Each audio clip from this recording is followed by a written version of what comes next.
जब तक प्रभु की कृपा नहीं होगी, जब तक परमात्मा की कृपा नहीं होगी, तब तक हम चाह करके भी चाहें कि इस महायज्ञ के भूमि पे हम पधार जाएं या आ जाएं, तो हम इस महायज्ञ की भूमि पे आ नहीं सकते हैं। इसलिए कि अभी तक हमारे जीवन में परमात्मा की कृपा नहीं हुई, और जब तक परमात्मा की कृपा नहीं होगी ना, तब तक इस भूमि पे हम आ नहीं सकते हैं। आ तो सकते हैं, लेकिन भगवत कथा श्रवण कर नहीं सकते।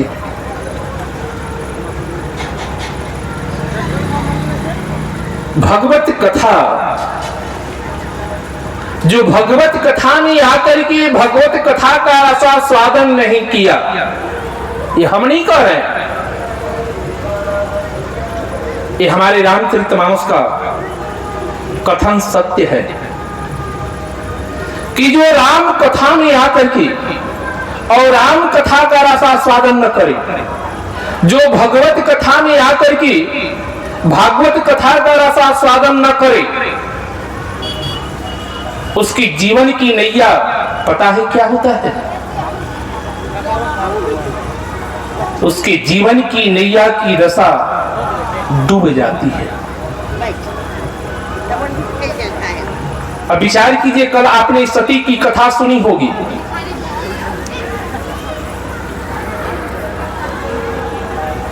भगवान शंकर की सबसे अनन्या प्रिया कौन थी? तो सती थी। अब विचार कीजिए, जिस भगवान शंकर के विषय में कहा जाता है कि कालम करालम महाकाले कालम, कि जो कालों के काल है महाकाल है, उनके पास काल भी जाने से भयभीत होता है। और वैसे महाकाल की पत्नी, और वो पत्नी कौन है? तो जगत की जननी है, अंबा है, परम्बा है, भवानी है। जब वैसे व्यक्ति के जीवन में राम कथा नहीं सुनने के बाद समस्या आ सकती है, तो विचार कीजिए कि हमारी और आपके जीवन की दशा क्या होगी।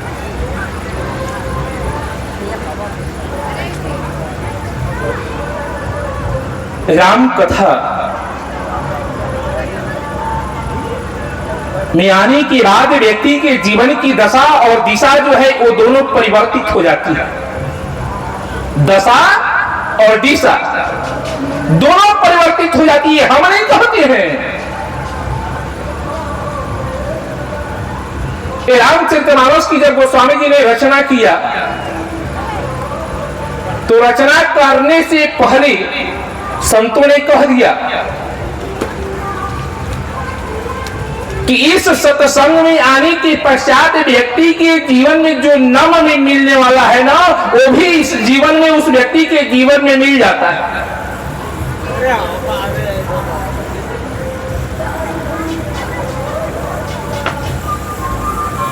और जो इस कथा में आए और बैठे, और बैठने के पश्चात राम कथा का रसास्वादन न करे ना, तो वही दशा सती के जीवन की दशा हमारे जीवन में भी आ सकती है। भगवान शंकर के साथ सती गई कहां? राम कथा सुनने के लिए। कहां? तो अगस्त जी महाराज के आश्रम पे।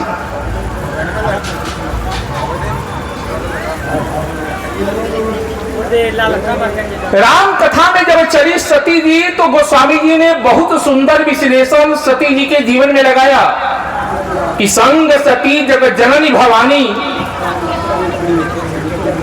जब सती जी भगवान शंकर के साथ राम कथा सुनने के लिए जब अगस्त जी महाराज के आश्रम पे चली ना, तो गोस्वामी जी ने क्या कहा? कौन जा रही कथा सुनने के लिए? तो संग सती जग जननी भवानी, अपूज ही ऋषि अखिलेश्वर जानी। और उसी वक्त सती के जीवन में अहंकार आ जाता है। सती किसकी बेटी है? तो अहंकार की बेटी है। सती अहंकार की बेटी है। और अहंकार कौन है? तो दक्ष।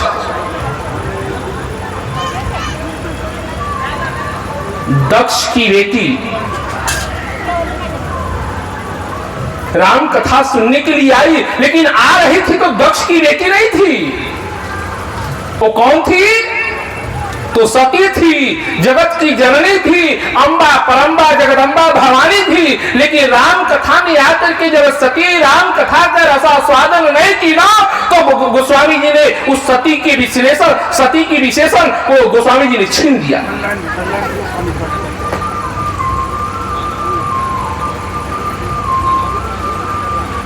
जब राम कथा से जब भगवान शंकर जब चले, तो गोस्वामी जी ने वही सती के लिए, जगत जननी के लिए, भवानी के लिए क्या शब्द कहा कि संग लिए चले दक्ष कुमारी। अब राम कथा से दक्ष की कुमारी जा रही है, दक्ष की बेटी जा रही है, शंकर की अनन्या नहीं जा रही है, शंकर की प्रिया नहीं जा रही है, जगत की जननी नहीं जा रही है, भवानी नहीं जा रही है। कौन जा रही है? तो दक्ष कुमारी जा रही है।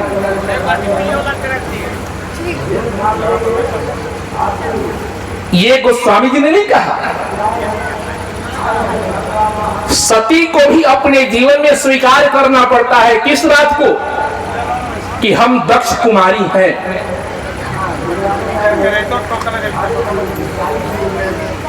सती वहां से चली। अब विचार कीजिए, राम कथा का पान अगस्त जी ने श्रवण कराया, सती नहीं सुनी।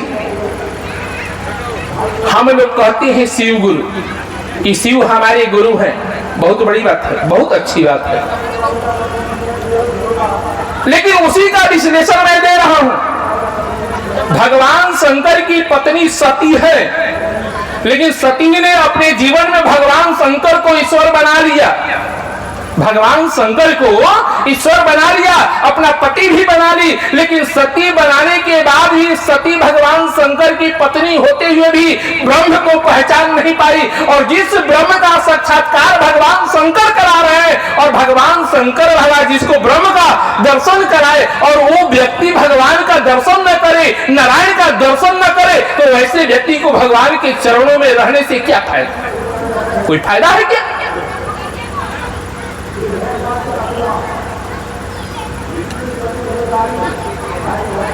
सती भगवान शंकर के पास रहते हुए भी ईश्वर को पहचान नहीं पाई।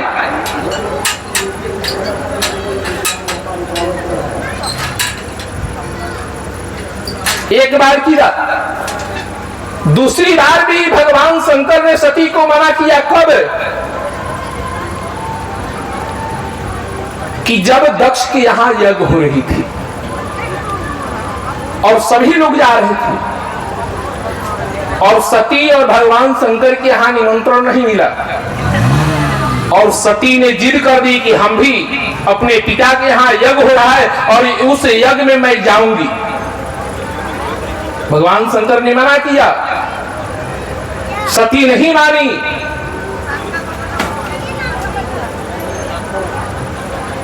और जब सती जब दक्ष के यज्ञ में जब गई, तो सती को बोध हो जाता है। किस बात का बोध होता है? कि मैं शंकर कर कहा न माना, कि मैंने भगवान शंकर की बात को मैं मानी नहीं, जिसका परिणाम आज मुझे भुगतना पड़ रहा है। कौन सी परिणाम? कि दक्ष के यहां जाने के बाद भी अपमान को सहन करना पड़ रहा है। स्त्रियों के जीवन की अगर मैं कहूं तो स्त्रियों का जीवन दोहरा जीवन चरित्र होता है। अगर स्त्री अपने मैके में चली जाए और मैके में जाने के बाद मैके से ससुराल जाए, और चाहे ससुराल से मैके जाए, अगर ससुराल में रहते हैं तो मैके के निंदा शिकायत श्रवण नहीं कर सकती है। अगर वही स्त्री वही अपने मैके में आ जाती है और ससुराल का कोई निंदा शिकायत करे ना, तो ससुराल का भी निंदा शिकायत श्रवण नहीं कर पाती है। वहां भगवान शंकर का जब अपमान होने लगा, तो सती ने विचार की कि भगवान शंकर ने मुझे मना किया, लेकिन मना करने के बाद भी मैं इस जग में कैसे आ गई? भगवान शंकर ने बार बार मुझे समझाया, लेकिन समझाने के बाद भी मेरे जीवन में असर क्यों नहीं हो रहा है? मेरे जीवन में परिवर्तन क्यों नहीं हो रहा है, आखिर इसका कारण क्या है, इसका रीजन क्या है, इसका प्रयोजन क्या है। सती अंतिम निर्णय, अंतिम विचार करती है कि इसका रीजन और प्रयोजन क्या है। तो इसका प्रयोजन यही है कि मैं दक्ष की पुत्री हूं, दक्ष की बेटी हूं, जिसके कारण दक्ष अभिमानी है, और इस अभिमान के कारण आज मेरे अंदर भी अभिमान की जागृति हो गई, और अभिमान अपने सामने किसी की वाणी को सुनता नहीं है। उसके जीवन में भगवान शंकर जैसे व्यक्ति भी मिल जाए ना, तो उसे समझा नहीं सकते हैं। जैसे सती को भगवान शंकर ने समझाया, लेकिन सती समझी नहीं। लेकिन अंततः गत्वा जब पश्चाताप हुई ना, तो अपने शरीर को सती ने विचार की कि शरीर को रखने से कोई फायदा, अगर ये शरीर रहेगा तो अहंकार भी इसके साथ लगा रहेगा, और जब अहंकार रहेगा ना, तो मेरे जीवन के मार्ग को अवरुद्ध कर देगा, मेरे जीवन के मार्ग को प्रशस्त नहीं होने देगा, मेरे जीवन के मार्ग को पतन की ओर लेकर के जाएगा। और यही रीजन है कि मैंने अपने पति की बातों की अवहेलना की, मैंने अपने पति की वचनों को मानी नहीं, जिसके कारण आज मेरे जीवन में अपमान सहन करना पड़ रहा है। सती अपने जीवन को परिवर्तित कर देती है। रीजन क्या है कि राम कथा में सती जाती है, और राम कथा में जाने के बाद राम कथा का रसास्वादन जो है वो सती नहीं करती है। राम कथा की सबसे बड़ी विशेषता है कि जो व्यक्ति राम कथा में एक बार आ जाएगा, राम कथा में आने के पश्चात व्यक्ति के जीवन का परिवर्तन हो जाता है। ये हम नहीं कहते हैं। राम कथा व्यक्ति के जीवन को परिवर्तित कर देता है। आज सीता जी के जीवन में कितनी बड़ी समस्या थी। जब रावण सीता जी को हरण करके जब लंका में ले जाकर के रखा था, कौन? तो रावण ने।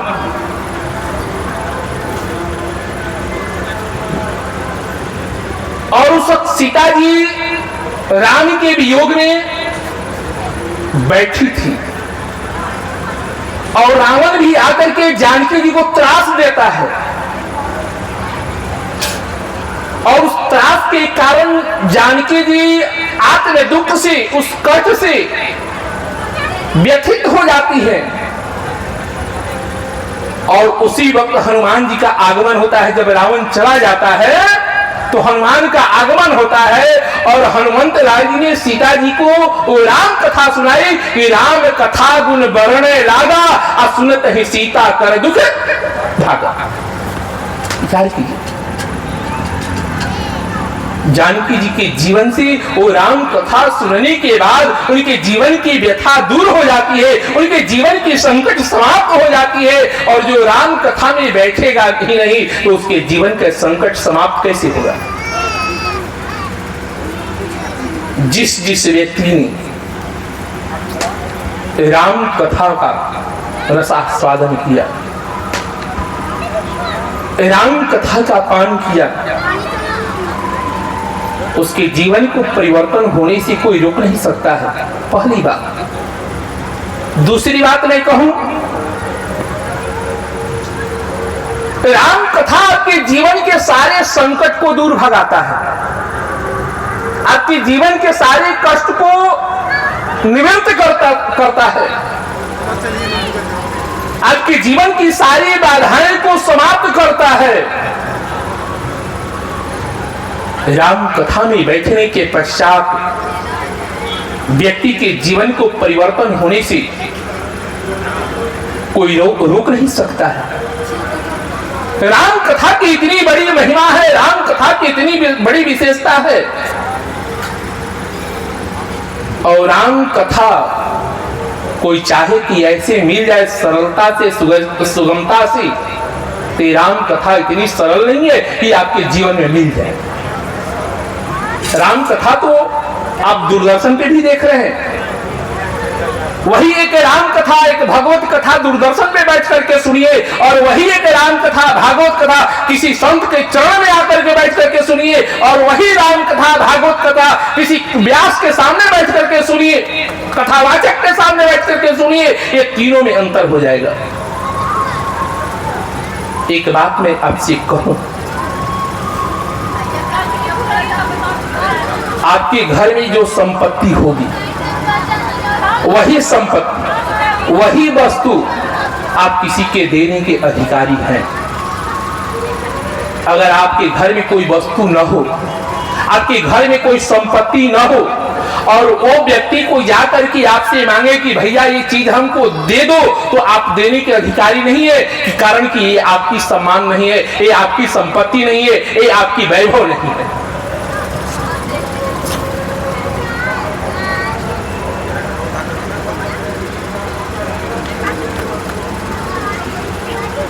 वही दे सकता है जिसके पास रहता है।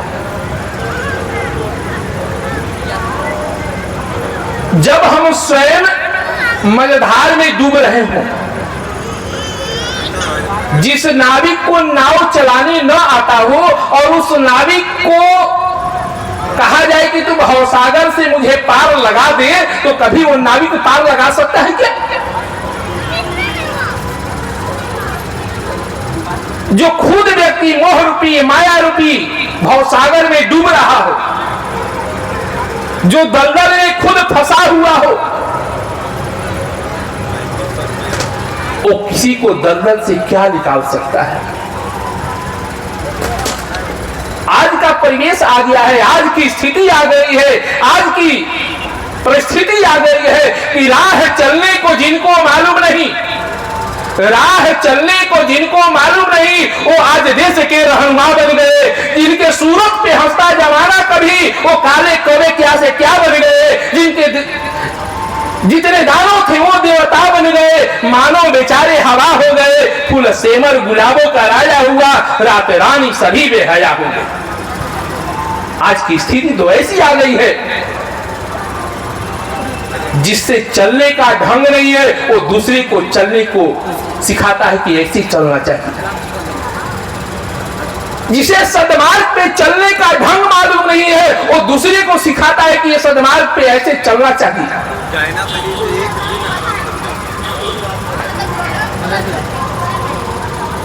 आज हम समाज की नेतृत्व करते हैं, लेकिन हम अपने घर की नेतृत्व नहीं कर सकते हैं। हम अपने परिवार की नेतृत्व नहीं कर सकते हैं, लेकिन हम समाज की नेतृत्व करने के लिए चलते हैं। कौन करता है? तो राह चलने को जिनको मालूम नहीं, वो आज देश के रहनुमा बन गए। जिनके सूरत पे हंसता जमाना कभी, वो काले कौवे क्या से क्या बन गए। जितने दानव थे वो देवता बन गए, मानो बेचारे हवा हो गए। फूल सेमर गुलाबों का राजा हुआ, रात रानी सभी बेहया हो गई। आज की स्थिति तो ऐसी आ गई है। आपने भागवत की कथा सुनी होगी। सभी लोग कहते हैं कि हम गृहस्थ हैं। सब लोग कहते हैं ना कि गृहस्थ हैं, कहते हैं कि नहीं कहते हैं? बोलो ला। जब कथा सुनने आए हैं तो कथा का उत्तर दीजिए कि हम शादी विवाह कर लिए, पारिवारिक हो गए, तो हम बड़े गृहस्थ बन गए। लोग कहते हैं ना, जो शादी विवाह नहीं किया, जो घर नहीं बसाया, वो गृहस्थ नहीं है। सबके जीवन की मानसिकता सबसे बड़ी यही है। आपने भागवत की कथा सुनी होगी। गृहस्थ कहते किसे हैं? घर कहते किसे हैं? पुत्र कहते किसे हैं? पुत्री कहते किसे हैं? पत्नी कहते किसे हैं? पति कहते किसे हैं? ये किसी को पता है क्या?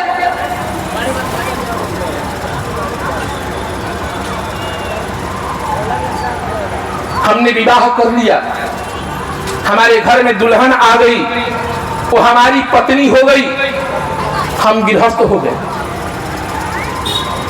हमारे घर में बाल बच्चा जन्म ले लिया, हम पारिवारिक हो गए।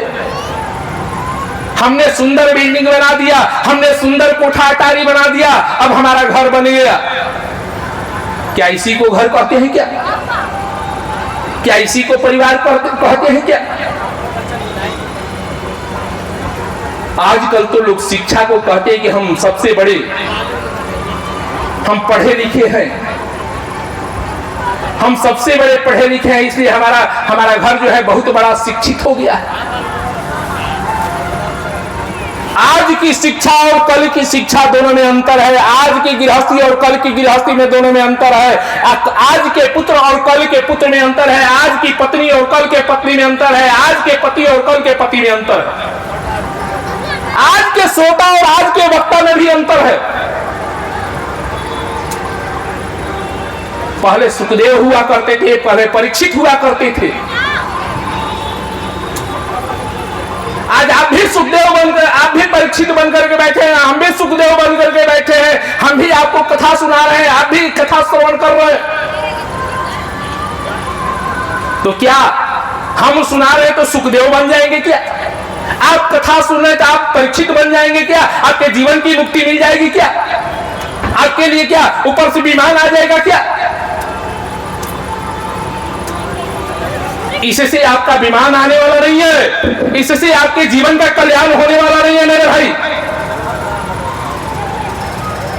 जब तक आप अपने जीवन की गृहस्थी को बसाओगे नहीं, जब तक अपने गृहस्थी रूपी परिवार को सजाओगे नहीं, जब तक आप अपने गृहस्थी रूपी घर को संवारोगे नहीं, तब तक आपकी गृहस्थी चलने वाली नहीं है और तब तक आप गृहस्थ कहलाने का अधिकारी नहीं है। ये हम नहीं कह रहे, ये भागवत कार कहती है। हमारे पास तो समय नहीं है, केवल आज और कल 2 दिन की सेवा है और दोनों दिन सेवा बस 7:30 से कितने बजे तक? 8:30 बजे तक।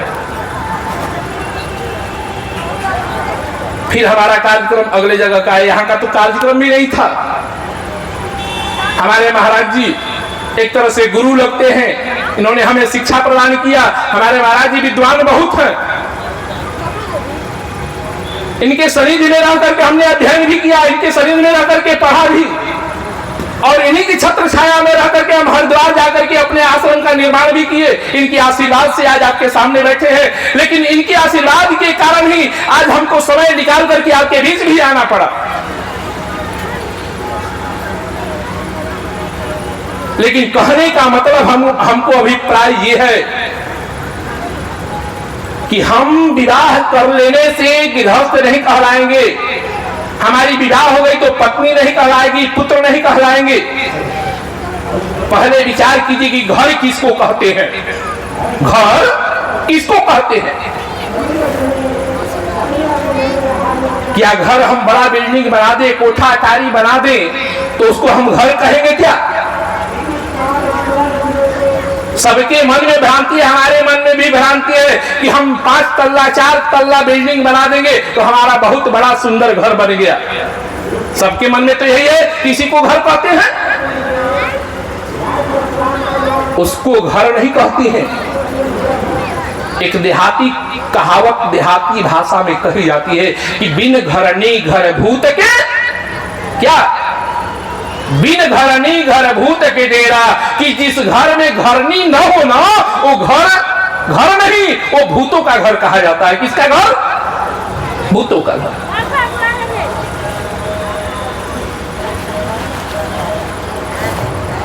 घरनी कौन है जी?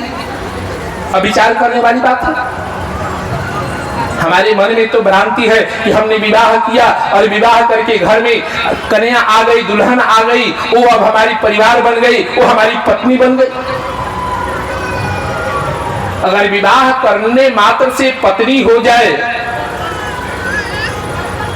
तो दुनिया के तमाम लोग पत्नी बनाते फिरेंगे। विवाह करके बाल बच्चा पैदा कर लेना ही ये तो क्रिया जानवर ही करता है, उसका भी घर होना चाहिए।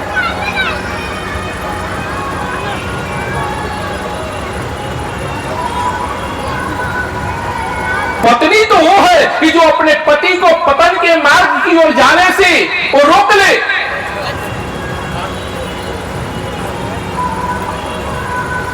पति पत्नी का संबंध, जैसे भगवान शंकर और सती के जीवन का चरित्र संबंध बिगड़ गया, जिसके कारण घर बिखर गया। रीजन क्या हुआ? उस घर में राम कथा का रसास्वादन नहीं हो रहा था। हमें कहने का मतलब यही है कि जिसके घर में राम कथा का रसास्वादन न होना, उसके जीवन चरित्र कभी सुधर नहीं सकता है, उसके जीवन चरित्र कभी बढ़ नहीं सकता है। अगर जीवन चरित्र को बनाना है तो राम कथा का रसास्वादन करना पड़ेगा। आइए पहले राम दरबार में चलने से पहले 2 बार प्रेम से सभी लोग भगवान का नाम लेंगे। और एक बात और मेरी अर्जी होगी कि अगर राम कथा सुनने के लिए आए हैं तो दूर से नहीं, करीब से, अगर आप लोग धीरे से, अगर कुर्सी पे बैठना है तो इधर आकर के करीब में आ जाएं। इसी की राम कथा की मर्यादा है। दूरदर्शन दूर से देखा जाता है। कहां से देखा जाता है? दूर से, कि मेरा नेत्र खराब न हो। और सत्संग सत करके, अगर सत करके सत्संग नहीं सुनेंगे ना तो आपके जीवन में कभी परिवर्तन आने वाला नहीं है। तो इसलिए आपसे कहेंगे कि आप सभी जितने सत के बैठेंगे उतना ही हमको आनंद आएगा, आपको भी श्रवण करने का आनंद आएगा। तो इसलिए सत्संग कभी भी सट करके सुनना चाहिए। इसलिए कि आज और कल 2 दिन आपको भी फायदा लेना है और हमसे जो लेना है आप ले सकते हैं। आप दे तो नहीं सकते हैं लेकिन ले जरूर सकते हैं। तो आइए 2 बार भगवान का बड़े प्रेम से नाम, उसके पश्चात जैसी ठाकुर जी होगी हम आपकी सेवा करते रहेंगे। 9 बजने से पहले इशारा कर दीजिएगा।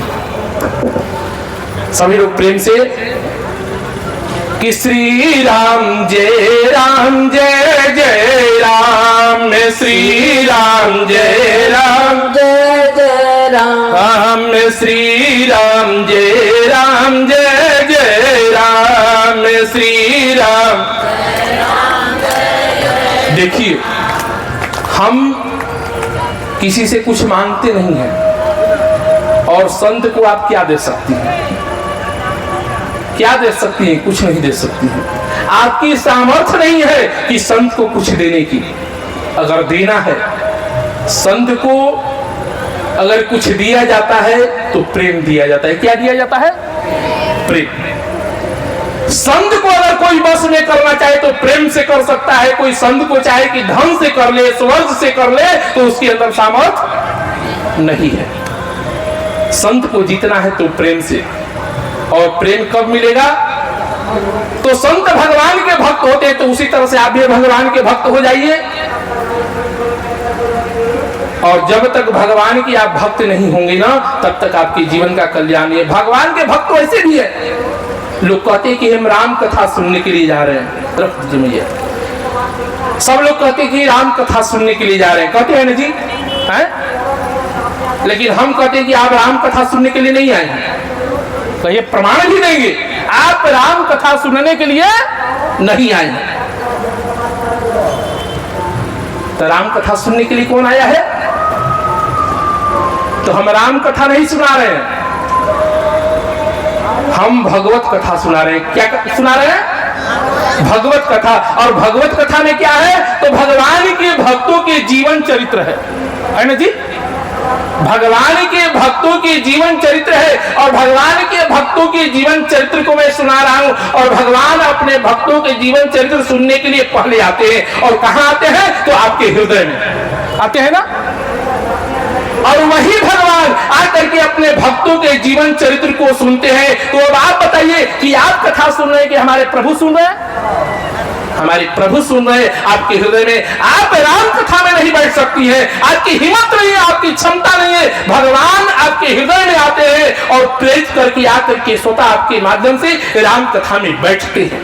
कि हमारे जीवन की सबसे बड़ी धन्यता है कि हमारे हृदय में प्रभु आए और उनके माध्यम से हम राम कथा में आए हैं। तो जब भगवान अपने भक्तों के जीवन चरित्र को सुन सकते हैं तो क्या हम भगवान के नाम नहीं ले सकते हैं? तो इसलिए सभी लोग बड़ी प्रेम से भगवान का नाम लें, जिससे हमारे जीवन के लिए याद कर जाए। और इसी में कंजूसी नहीं। कि श्री राम जय जय राम, श्री राम हम, श्री राम जय जय राम, श्री राम हम। राम राम कहना रमैया हो, बीतल जाता समैया। राम राम कहना रमैया, या राम राम कहो न रमैया हो, बीतल जाता समैया। राम राम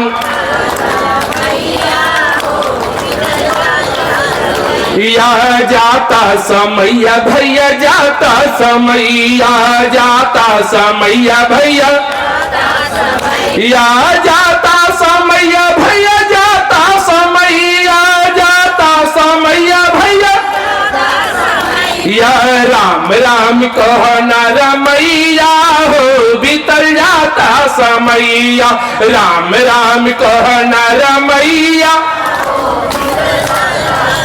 या जाता समैया भैया, जाता समैया, जाता समैया। या राम राम कह न रमैया हो, बीतल जाता समैया। राम राम कह न रमैया, या धन दौलत तो का तनो कमई, धन दौलत तो धन दौलत तो का तनो कमई, धन दौलत तो साथे न जाइए को पैया हो, बीतल जाता समैया। साथे न जाइए को या जाता समैया भैया, जाता समैया, जाता समैया भैया, या जाता समैया भैया, जाता समैया, जाता समैया भैया। या राम राम कहो न रमैया हो, बीतल जाता समैया। राम राम बोलिए प्रेम से कृष्ण भगवान की। कोई आज तक अपने जीवन में धन दौलत लेकर के गया है क्या? कोई लेके गया है? आज कितने लोग के मन में ये है कि हम लेकर के चले जाएंगे। हमारे भी मन में है, आपके भी मन में है, ये बात नहीं है। आप सोच रहे कि कितना हम संपत्ति जोड़ करके अपने बहू के लिए रख दे, अपने बेटे के लिए रख दे, अपने पोते के लिए रख ले, लेकिन अपने लिए हम कुछ रखने का तैयार है क्या? कोई है तो बतावे। आज जोड़ने की जब बात आती है तो व्यक्ति वहीं पे पिछड़ जाता है। सबसे बड़ी संपत्ति यही है हमारे जीवन की। अगर धन दौलत से लोग लेकर के जाना होती तो सभी लोग लेकर के चले जाते। एक बात मैं कहूं, बुरा तो आप लोग नहीं मानिएगा, जैसे कि हमको कहने में 10 बार सोचना पड़ता है। और ऐसे भी हम बहुत साल पहले नवाडी में आए थे। उस वक्त हमारी उम्र नहीं थी। क्यों जी डॉक्टर साहब? नवाडी में हम बहुत पहले 2006 के साथ में हुआ था, इसी तरह उस वक्त आए थे और महाराज जी के चरणों में हम सेवा करते थे। और उस दिन और आज में बहुत अंतर है। हम आप लोगों से एक बात पूछना चाहते हैं। कथा तो सुनाबे करेंगे, लेकिन एक बात पूछे बगैर हम नहीं सुनाएंगे। आप अपने पिताजी को सब लोग जानते होंगे, जानते हैं ना? कोई ऐसा व्यक्ति नहीं होगा जो पिताजी को नहीं जानता होगा। वही नहीं जानता होगा जो जन्म लेते ही वो पिताजी उसके गुजर गए होंगे। वही एक व्यक्ति नहीं जानता होगा। पिताजी की सब लोग जानते होंगे, जानते हैं ना? हमको ये संपत्ति किसने दिया है? एक घर द्वार जमीन जायदाद किसने दिया है? तो हमारे पिताजी ने दिया। और पिताजी को किसने दिया है? तो उनके पिताजी ने दिया है। और उनको किसने दिया है? तो उनके पिताजी ने दिया है। सब लोग अपने बाप, बाबा, दादा, परदादा, 4 पीढ़ी सब लोग याद किए होंगे। मुश्किल से 5% जो होंगे वो चौथे पीढ़ी को नहीं जानते होंगे। सही बात? 5%। लेकिन 5वीं पीढ़ी को अगर कहा जाए तो हमको लगता है कि 50% लोग नहीं जानते होंगे। हैं? परदादा छरदादा को जानता है, और उनसे एक पीढ़ी और बढ़ी तो हमको लगता है कि 90% लोग नहीं जानते होंगे। पहले के लोग अपने नाती पोता के लिए संपत्ति को अर्जित किया कि हमारा कुल खानदान बढ़ेगा तो खाएगा जिएगा इसी के लिए किया है जी।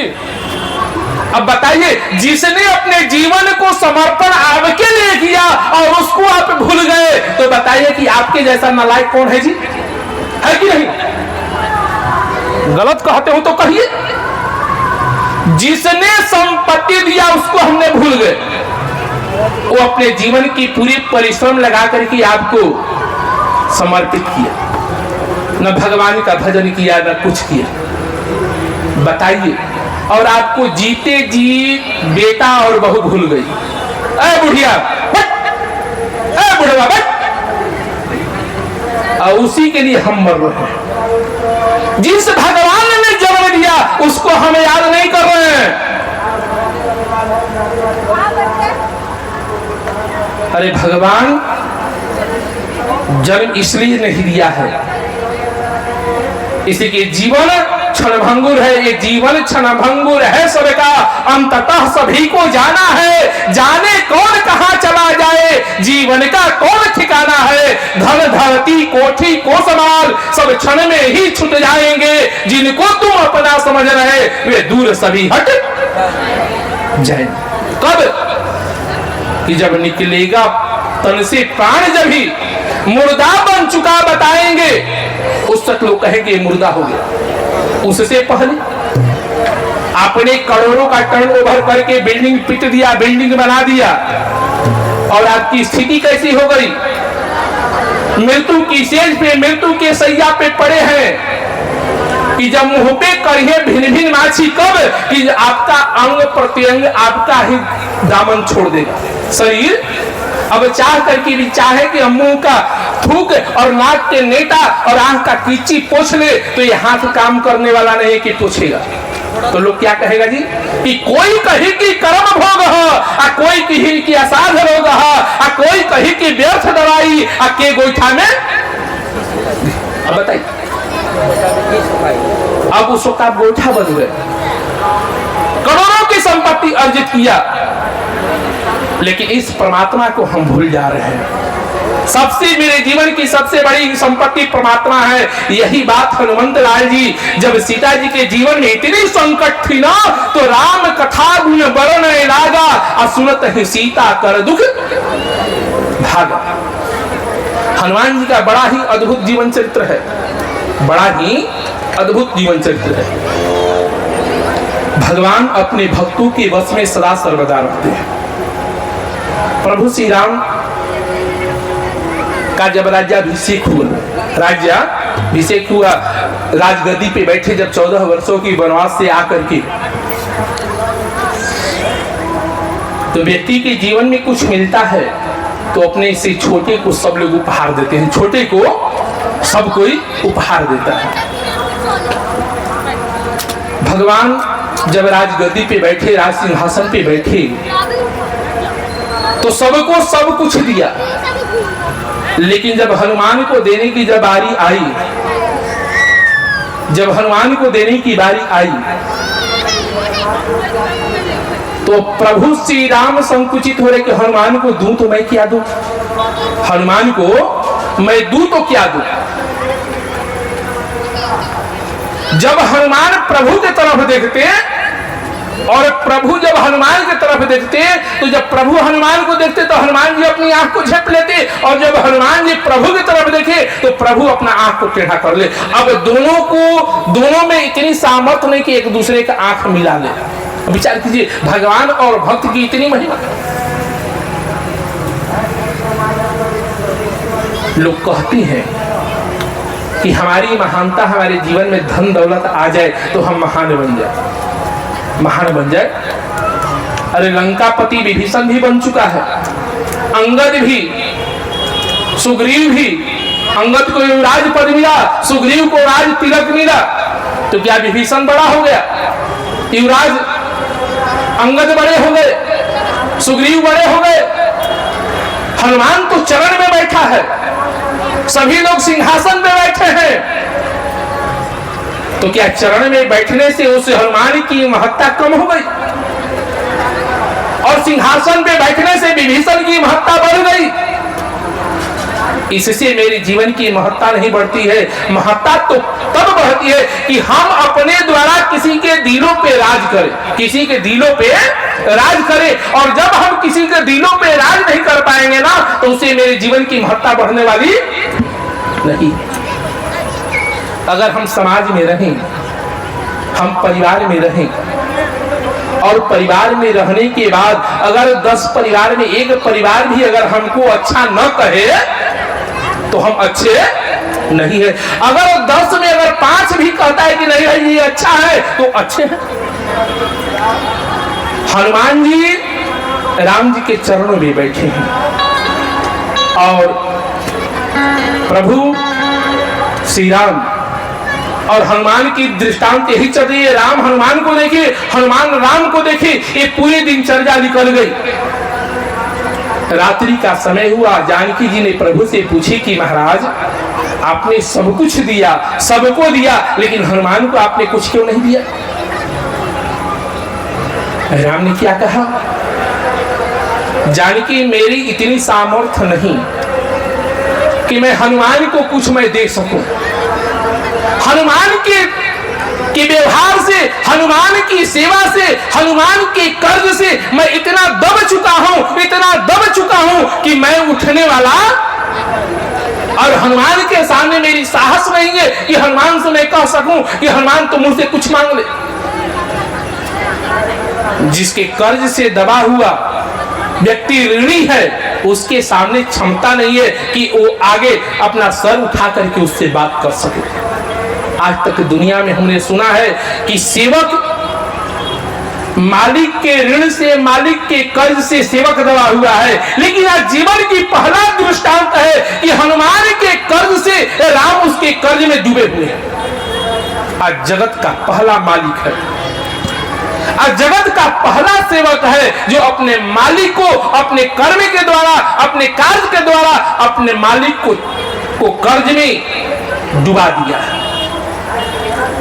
जानकी जी ने कही कि नहीं, हनुमान ने इतना सेवा किया, हनुमान ने आपको रावण से विजय दिलाने के लिए इतना युद्ध किया। लक्ष्मण को जब शक्तिवान लगा हुआ था तो लक्ष्मण को प्राण दान देने के लिए हनुमंत लाल जी ने सजीवनी बूटी लाई और लक्ष्मण को जीवित कराया। प्रभु श्री राम ने कहा तो यही तो मैं भी कहता हूं कि हनुमान को मैं दूं तो क्या दूं, हनुमान मुझे इतना दे चुका है कि अगर मैं अपने आप को भी हनुमान को समर्पण कर दूं ना तो ये भी कम है। हम अपने आप को भी हनुमान को समर्पण कर दूं तो भी कम पड़ जाएगा। उसकी सेवा के सामने मैं भी तुच्छ हूं। फिर भी माता जानकी जी ने कही कि नहीं, आपको हनुमान को कुछ न कुछ देना पड़ेगा। प्रभु ने कहा कि मैं दूं तो क्या दूं? आज मुझे वो दृश्य याद है कि हनुमान अगर नहीं होता ना तो आज मुझे रावण के ऊपर विजय की प्राप्ति कभी जीवन में होने वाली नहीं थी। जानकी जी ने पूछी कि कैसे? रावण से विजय हनुमान ने कैसे दिला दिया? राम जी ने कहा कि हाँ, अगर हनुमान नहीं होता ना तो आज मुझे रावण के ऊपर विजय की प्राप्ति नहीं होती, और रावण के ऊपर विजय की प्राप्ति नहीं होती, और आज मैं तुझे लंका से लेकर के अयोध्या में मैं लेकर के आता नहीं। कैसे? राम जी ने कहा कि जब रावण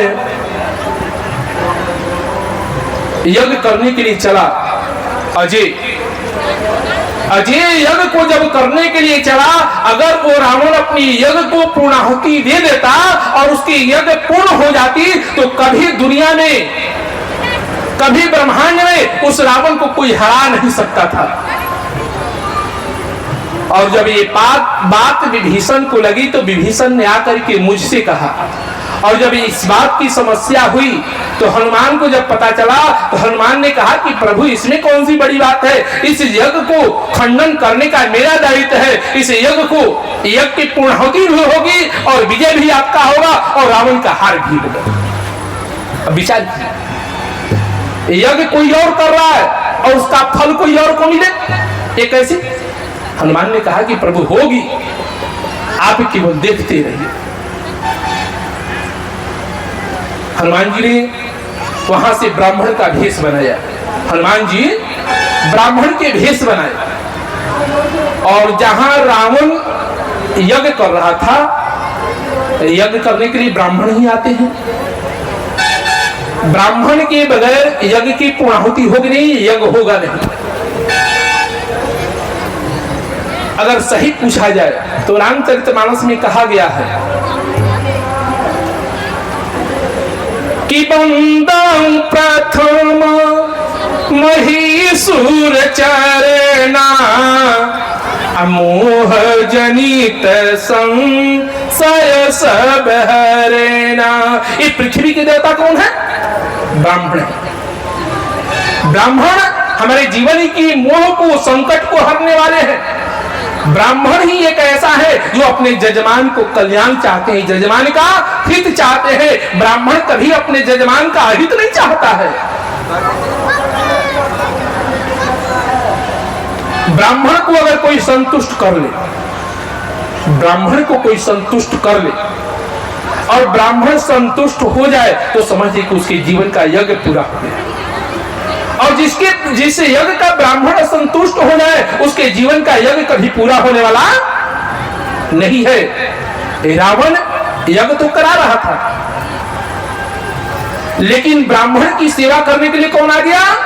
तो राम का सेवक हनुमान। किसका सेवक? राम का सेवक हनुमान। वो ब्राह्मण बन करके उन ब्राह्मणों की सेवा करने लगा। सेवा से किसी को भी जीता जा सकता है। सेवा, अब तो इतना समय नहीं है कि हम आपको सुनाऊं। जब प्रभु श्री राम ने सेवरी को नवधा भक्ति का रसास्वादन कराया ना, तो नवधा भक्ति में प्रभु ने कहा, लोग कहते हैं कि प्रभु सेवरी को नवधा भक्ति सुनाए। हमने पहले भी कहा कि भगवान अपने भक्तों का बंधन करते हैं, भक्तों के जीवन चरित्र की गाथा को गाते हैं, अपने भक्तों के जीवन चरित्र को सुनते हैं। तो प्रभु श्री राम ने नवधा भक्ति के माध्यम से माता सेवरी की स्तुति की। क्या की? स्तुति की। और उसमें सेवा भी एक भक्ति है। प्रभु ने कहा कि इस नवो भक्ति में अगर एक भी भक्ति तुम्हारे जीवन में आ जाए ना, तो तेरे जीवन को कल्याण होने से कोई रोक नहीं सकता है। और सेवरी तुम्हारे अंदर तो नवो भक्ति है। हनुमान सेवा की भक्ति अपनाई, ब्राह्मणों की सेवा करने लगे। जो वस्तु, जो चीज ब्राह्मणों को चाहिए, मान लीजिए यज्ञ हो रही है, समिधा चाहिए, घी चाहिए, फूल चाहिए, अक्षत चाहिए, हनुमान जी उनको मांगने से पहले ला करके दे देते थे। मांगने से पहले। अगर आपका सेवक हो, आपका सेवक आपकी सामान मांगने से पहले ला करके दे दे, तो आप उससे प्रसन्न होंगे कि नहीं होंगे? नहीं भाई, हमसे मांगने से पहले ला करके ये दे देता है। हनुमान भी यही करते। उन ब्राह्मणों को जो वस्तु चाहिए, जो चीज चाहिए, जो सामान चाहिए, उससे पहले ला करके दे देते थे। वो वस्तु उपस्थित कर देते थे, सेवा करते थे। ब्राह्मणों ने हनुमान की सेवा से बड़े प्रसन्न हुए। ब्राह्मणों ने कहा कि भाई तुम इतनी सेवा करते हो, तुम हमसे कुछ मांग लो। हनुमान जी ने कहा कि नहीं महाराज, मुझे कुछ नहीं चाहिए, बस आपकी चरणों की सेवा चाहिए। हम आपकी सेवा कर सके, हमारा जीवन भाग्य कि हम आपकी सेवा करें। अब जग पूर्णाहुति की ओर पहुंच गई। सभी ब्राह्मणों ने विचार किया कि भाई इस ब्राह्मण ने हमारी इतनी बड़ी सेवा की, और जब इतनी बड़ी सेवा की और जब तक ये हमसे कुछ मांगेगा नहीं, तब तक इसे यज्ञ की पूर्णाहुति हम लोग डालेंगे नहीं। हनुमान जी ब्राह्मण के भेष में बैठे थे। ब्राह्मणों ने कहा कि जब तक तुम हमसे कुछ मांगोगे नहीं, तब तक इस यज्ञ की पूर्णाहुति होने वाली नहीं है। हनुमान जी ने कहा कि महाराज मुझे कुछ नहीं चाहिए, आप लोग जो आपकी सेवा बस चाहिए। ब्राह्मण ने कहा कि नहीं, जब तक तू नहीं मांगेगा पूर्णाहुति होने वाली नहीं है। हनुमान जी ने कहा कि महाराज जब आप लोग इतने प्रसन्न हैं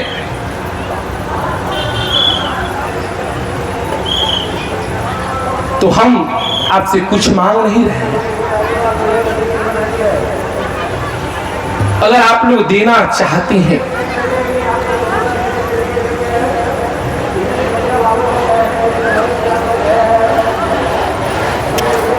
तो हम आपसे केवल एक ही चीज मांगेंगे, आप लोग देंगे।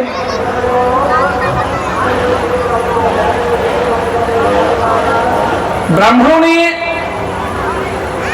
कहा कि हनुमान तू एक चीज क्या मांग रहा है, तू जो चीज मांगेगा, आज तू कहेगा कि यज्ञ की पूर्णाहुति नहीं डालनी है तो हम यज्ञ की पूर्णाहुति हम डालेंगे नहीं। जब तक तू कहेगा नहीं तब तक हम डालने वाले नहीं हैं।